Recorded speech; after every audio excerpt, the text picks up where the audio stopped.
అక్కడెక్కడో అగ్నివర్షం కురిసిందట. ఇంకెక్కడో కప్పల వర్షం, చేపల వర్షం కురిశాయట. కొన్ని చోట్ల వాటంతటవే వేడి నీళ్లు ఊటలు ఏర్పడతాయట. ఇలాంటి కథలు మనం చాలా విన్నాం, చదివాం. కానీ ఏకంగా కొన్ని కిలోమీటర్ల పొడవునా ప్రవహించే మరిగే నది, బాయిలింగ్ రివర్ ఒకటుందంటే నమ్ముతారా? నమ్మాలి. నమ్మక తప్పదు. అమెజాన్ అడవుల్లో ఉన్న ఆ బాయిలింగ్ రివర్ గురించి ఎన్నో వింత కథలు. అవి కేవలం కథలు కాదు, ఆ మరిగే నది నిజంగానే ఉందన్న నిజాన్ని ప్రపంచం ముందుకు తీసుకొచ్చాడో పరిశోధకుడు.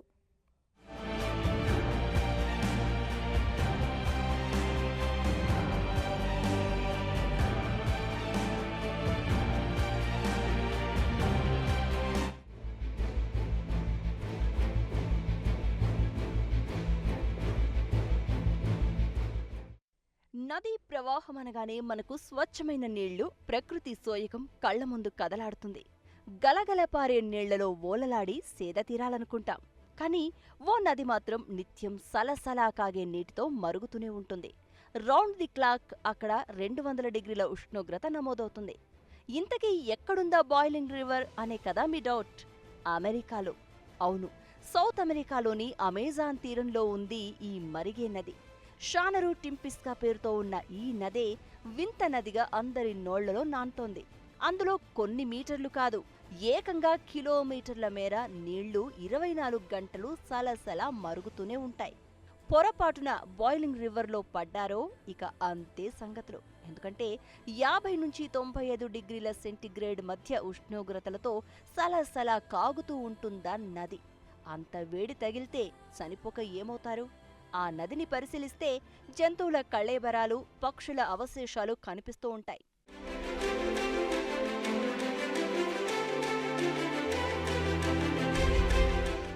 ప్రకృతిపై అప్పర్ హ్యాండ్ మాదే అని మనిషి అనుకున్నప్పుడల్లా ఈ వింత చూడు అంటూ నేచర్ సవాల్ విసురుతూనే ఉంటుంది. అవును, అసలు మంట లేకుండా ఎవరైనా వంట చేస్తారా? మన దగ్గర 50 డిగ్రీల ఉష్ణోగ్రతలు నమోదైతే రోడ్లపై ఆమ్లెట్లు వేసి అబ్బో అనుకుంటాం. కానీ అడవి మధ్యలో ఉన్న ఆ నది దగ్గర మాత్రం ఆమ్లెట్లేం కర్మ, నాన్ వెజ్ కర్రీలే వండేయొచ్చు. ప్రపంచంలో ఎన్నో వింతలు, విచిత్రాలను చూస్తూ ఉంటాం. అందులో కొన్ని మనం కళ్ళారా చూసి కూడా నమ్మలేని పరిస్థితి. కొన్ని ప్రాంతాలు ఎంతో అద్భుతంగా ఉంటాయి, ఆహ్లాదంగా ఉంటాయి. మరికొన్ని ప్రాంతాలు భయంకరంగా, చూస్తేనే గుండె ఆగిపోయేంత భయాన్ని కలిగిస్తాయి. మరిగే నది గురించి వింటే కూడా అలాంటి అనుభూతే కలుగుతుంది. ఎక్కడైనా నదులు ప్రశాంతంగా, చల్లగా ఉంటాయి. కానీ షానరు టింపిస్కా బాయిలర్ రివర్ మాత్రం ఎప్పుడూ మరుగుతూ, పొగలు కక్కుతూ, సెగలు కక్కుతూ వేడివేడిగా ఉంటుందనే విషయమే పరిశోధకులకు కొత్త సవాల్ విసురుతోంది. సుమారు 4 మైళ్ల పొడవు, 82 అడుగుల వెడల్పు, 20 అడుగుల లోతున్న నది గురించి ఇప్పటికే ఎన్నో వింత వింత కథలు పుంఖానుపుంఖాలుగా ప్రచారంలోకి వచ్చాయి. 24 గంటలు మరుగుతూనే ఉండడంతో ఈ నీళ్లతో వంట ఈజీగా చేసేయొచ్చు. ఇక ఈ నదిలో ఏ జంతువు పడినా బతకడం కష్టం. ఇలా ఎన్నో కథలు, కహానీలు వినిపిస్తూనే ఉన్నాయి. వాస్తవంగా 2011లో అమెజాన్ తీరంలో షానరు టింపిస్కా నదిని కనుగొన్నా అసలు నీళ్లు అంత వేడిగా ఎలా ఉంటున్నాయా అనే విషయంపై మాత్రం ఇంకా పరిశోధనలు జరుగుతూనే ఉన్నాయి.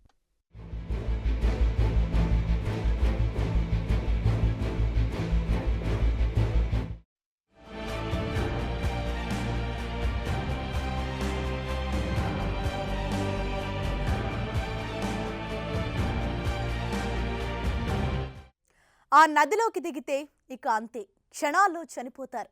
కేవలం స్థానిక దైవారాధకులు మాత్రమే అక్కడి వరకు వెళ్ళగలరు. అందులోని నీళ్లు వేడి నీళ్లలా మరుగుతూనే ఉంటాయి. ఇవన్నీ ఇప్పుడు కాదు, ఏకంగా శతాబ్దాల నుంచి స్థానికులు కథలుగా చెబుతున్నారట. అయితే ఆ నీళ్లు విషపూరితమైనవని కొందరు కొట్టిపారేస్తుంటే మరికొందరు మాత్రం అసలు అక్కడ నదే లేదంటున్నారు. అదంతా అభూత కల్పనే అంటూ కొట్టిపారేస్తున్నారు. మరి ఆ నది నిజంగానే ఉన్నట్టా, లేనట్టా? ఉంటే అందులోని నీళ్లు నిజంగానే మరుగుతూ ఉంటాయా?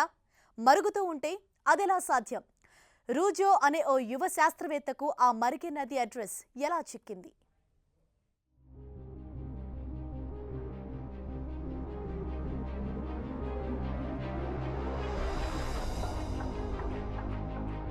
సీజన్తో సంబంధం లేకుండా 24 గంటలు నీళ్లు ఎలా మరుగుతూ ఉంటాయి? అక్కడేమైనా అగ్ని పర్వతాలున్నాయా? హాట్ స్ప్రింగ్స్ ఏమైనా ఉన్నాయా? ఇవే ప్రశ్నలు ఆండ్రెస్ రూజ్ అనే ఔత్సాహికుడి మదిలో చిన్నప్పట్నుంచి మెదులుతూ ఉండేవి. వాటి అంతు చూడాలనే ఆసక్తి మొదలైనప్పటి నుంచే పరిశోధనకు దిగేంతవరకు ఎన్నో నిద్రలేని రాత్రులు గడిపాడు రూజో.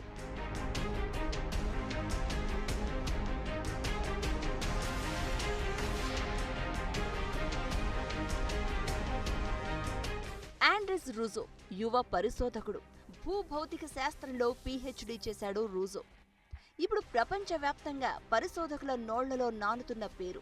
చిన్నప్పటి నుంచి ఆండ్రూస్ రూజో తాత దగ్గర బాయిలింగ్ రివర్ గురించి వింత కథలు వింటూనే పెరిగాడు. వయసుతో పాటు ఆ బాయిలింగ్ రివర్ మీద ఆసక్తి కూడా పెరుగుతూ వచ్చింది. అమ్మ మాటలు ఆ ఆసక్తిని మరింత పెంచాయి. బాయిలింగ్ రివర్ గురించి అడిగితే, అవును, మరిగే నది నిజంగానే ఉంది, ఆ నదిలో మేము ఈత కూడా కొట్టేవాళ్లం అంది అమ్మ. దీంతో ఆ ఆసక్తి మరింతగా పెరిగిపోయింది. అంతేకాదు, షానరు టింపిస్కా బాయిలింగ్ రివర్లో పడితే ఎవ్వరూ బతికి బట్ట కట్టరని, అందులో పడి ఎన్నో జీవులు చచ్చిపోయాయని తాత చెప్పాడు. అమ్మేమో తాను అందులో ఈత కొట్టానంటోంది. ఇందులో ఏది నిజం? అమ్మ అబద్ధం చెప్పిందా? ఈ జిజ్ఞాసే బాయిలింగ్ రివర్ గురించి పరిశోధనకు ప్రేరణ ఇచ్చింది.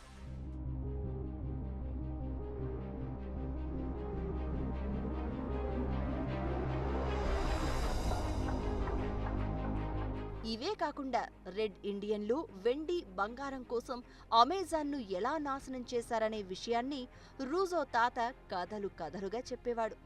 అయినా ఆశ తీరని స్పానియార్డులు మరింత బంగారం అన్వేషణకు ఇల్కాను అడిగారట. తమ జాతిని జంతువుల కన్నా హీనంగా ఊచకోతలు కోసిన విదేశీయులపై ప్రతీకారంతో అమెజాన్ అడవుల్లో అంతా స్వర్ణంతో కట్టిన పట్టణముందని, దాన్నే పైటిటి ఎల్ డోరోడో అంటారని చెప్పారు.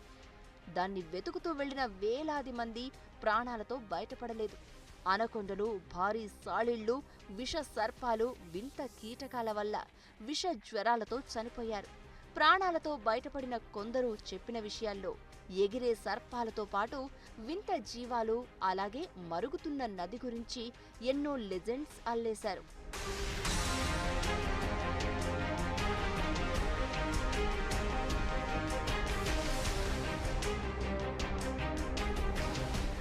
తాతయ్య నోట విన్న ఎన్నో కథలు ఆ చిన్ని బుర్రలో అలా తిష్టవేసి కూర్చుండిపోయాయి. ఆ నదిలోకి దిగితే ఇక అంతే, క్షణాల్లో చనిపోతారని, కేవలం షామన్లు అంటే స్థానిక దైవారాధకులు మాత్రమే అక్కడ వరకు వెళ్లగలరు అని చెప్పడంతో ఆండ్రెడ్ ఉత్సాహం మరింత పెరిగింది. ఆ నది అన్వేషణకు అతడి నేపథ్యం కూడా బలాన్నిచ్చింది. అమెజాన్ నికరగువాలోని కెసిటా అగ్నిపర్వత సమీపంలోని గ్రామంలోనే అతడి బాల్యం గడిచింది. అక్కడి వేడినీటి ఊటల్లో ఆడుకున్న జ్ఞాపకాలెన్నో ఉన్నాయి. వీటిపై ఉన్న పిచ్చే అతన్ని భూభౌతిక శాస్త్రంలో పీహెచ్డీ చేసేలా చేసింది.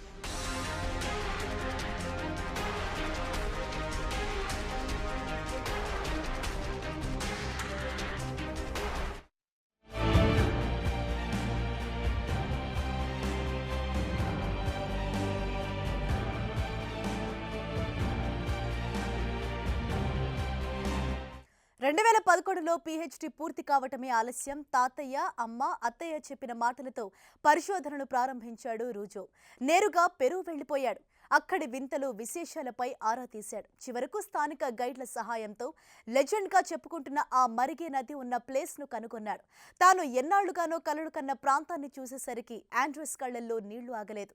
తాను కనిపెట్టేశాడు. నిజంగా మరిగే నది ఒకటి ఉందని ప్రపంచానికి రుజువులతో చెప్పబోతున్న వ్యక్తి తానే అన్న విషయాన్ని నమ్మలేకపోయాడు.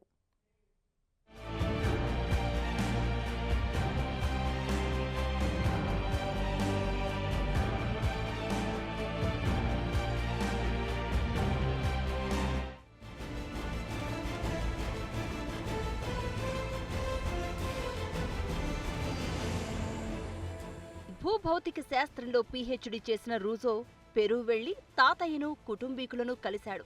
తాను ఏం చెయ్యాలనుకుంటున్నది స్పష్టంగా వాళ్లకు చెప్పేశాడు. అతని పట్టుదల చూసి కుటుంబీకులకు సరే అనక తప్పలేదు. వాళ్ల నుంచి రూట్ మ్యాప్ కనుక్కుని బయలుదేరాడు ఆండ్రెస్ రూజో. మరిగే నదిలో చిన్న చిన్న జలపాతాలు కూడా ఉన్నాయని అత్తమ్మ చెప్పింది. కాని మొదట నమ్మలేదు. దూరం నుంచి మంచు తెరల్ని చూసి నీటి ఆవిరి అనుకుంటున్నారేమో, లేదా వీళ్ళు వెళ్ళిన వరకే ఏదైనా హాట్ స్ప్రింగ్ ఉందేమో అని అనుకున్నాడు. కానీ ఇంట్లో చెప్పిన ప్రకారం 700 కిలోమీటర్ల దూరం ప్రయాణించి అమెజాన్ తీరంలోని మయాంటుయాకు అనే ప్రాంతానికి చేరుకున్నాడు. అక్కడ స్థానిక తెగవారిని గైడులుగా చేసుకుని అమెజాన్ అడవుల్లోకి చేరాడు. మొదట పుకల్పా అనే టౌన్ నుంచి 2 గంటల కారు ప్రయాణం, తర్వాత గంట మోటార్ బోటు ప్రయాణం జర్నీ, ఆ తర్వాత సుమారు గంటన్నర పాటు అడవిలో హైక్ చేశారు రూజో అండ్ టీమ్. అక్కడికి చేరుకున్న వెంటనే పూర్తిగా అలసిపోయినట్లయింది. కాస్త రెస్ట్ తీసుకుందామని అలా ఓ కొనుకు తీశారో లేదో అడవంతా మంచు దుప్పటి కప్పుకుంటున్నట్టు చెట్లను నీటి ఆవిరి కమ్మేసింది. విపరీతమైన ఉక్కపోత, ఆక్సిజన్ సరిగా అందలేదు.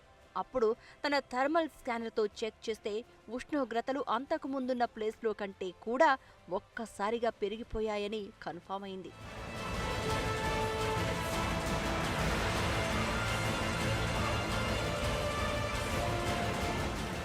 అదేంటో తెలుసుకోవాలనే ఆసక్తితో అలా నడవడం ప్రారంభించాడు రూజో. ఆ తెరల్లోంచి కాసేపు నడిచాక ఉధృతంగా ఏదో నది ప్రవహిస్తున్న శబ్దం. 10 నిమిషాలు వేగంగా నడిచాక ఓ అద్భుత దృశ్యానికి సాక్షిగా నిలిచాడు.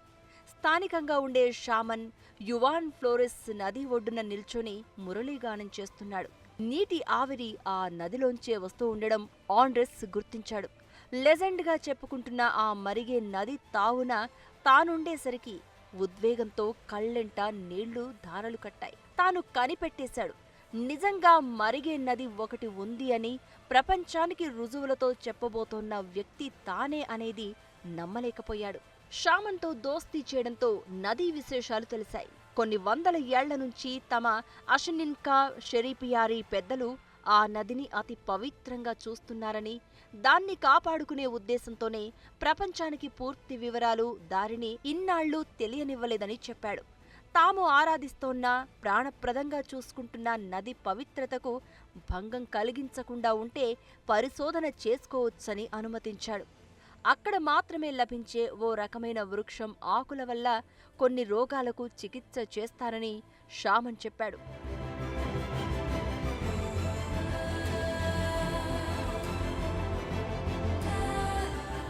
నది నీటి ఆవిరి వల్ల నిజంగానే అక్కడ ప్రత్యేకమైన జీవ వ్యవస్థ రూపుదిద్దుకుంది. రణకో వృక్షాలతో పాటు ఎన్నో ఔషధ వృక్షజాలం అక్కడ షామన్లకు పేరున తెలుసు.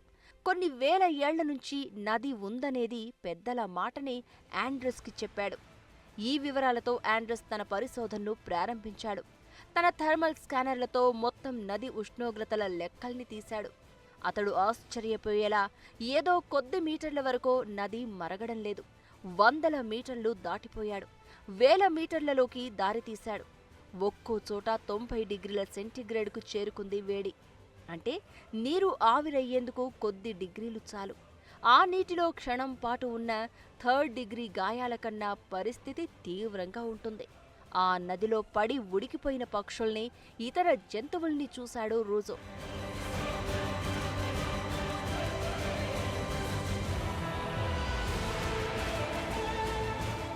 షామన్లు హెచ్చరించినా వినకుండా నది ముఖద్వారం అని చెప్పుకునే యకుమామా ప్రాంతానికి వెళ్ళాడు. అక్కడే చల్లటి నీరు వేడి నీరుగా మారడం, యకుమామా ఓ కొండ గుహలా ఉండడం, దాని తీరు అనకొండ ముఖాకృతిలో ఉండడాన్ని అతను గుర్తించాడు. మరిగే నదిలో ఆండ్రూస్ను ఎన్నో వింతలు ఆకర్షించాయి. అంత వేడి నీటిలో కూడా యథేచ్ఛగా పెరుగుతున్న కొన్ని సూక్ష్మ జీవజాలాలు, నీటి ఆవిరి అధికంగా ఉన్న మనగలుగుతున్న చెట్లు, కొన్ని చేపల్ని చూశాడు. కొందరు వృక్ష జీవశాస్త్ర పరిశోధకులతో కలిసి రీసెర్చ్ చేసిన తర్వాత అక్కడి జీవ వైవిధ్యం గురించి బయటి ప్రపంచానికి తెలిసిందే. రూజో రీసెర్చ్లో నీటి శాంపిళ్ల ల్యాబ్ రిజల్ట్స్ నదిలోనివి వర్షపు నీరే కానీ ఈనాటి జలాలు కావని, అక్కడ సల్ఫర్కు సంబంధించిన ఆనవాళ్లు లేకపోవడంతో ఖచ్చితంగా ఇది అగ్నిపర్వత ప్రభావం లేదని తేల్చుకున్నారు. వేడి నీరు, చల్లటి నీరు మధ్య రియాక్షన్ల వల్ల పైకి ఎగదోసుకు వస్తూ ఎక్కడో చోట బయటపడతాయి. వాటినే నాన్ వోల్కానిక్ హాట్ స్ప్రింగ్స్, మడుగులు అంటారు. వీటిని మలేషియాలో చూడొచ్చు. కానీ ఇలా ఏకంగా నదిలా ప్రవహించడం వెలుగులోకి వచ్చింది మాత్రం తొలిసారి. ఆండ్రెస్ లెక్కల ప్రకారం యాండిస్ పర్వత ప్రాంతంలోని మంచునీరు ఫాల్ట్ లైన్ల ద్వారా అట్టడుగుకు చేరి ఫ్లంబింగ్ వ్యవస్థ తరహాలో ఇక్కడి ప్రాంతంలో పైకి చేరుతుండొచ్చనే అభిప్రాయం. ఈ విషయాన్ని తేల్చేందుకు బాయిలింగ్ రివర్ ప్రాజెక్టు ద్వారా పరిశోధనలు కొనసాగిస్తోంది ఆండ్రెస్ రూజో టీం.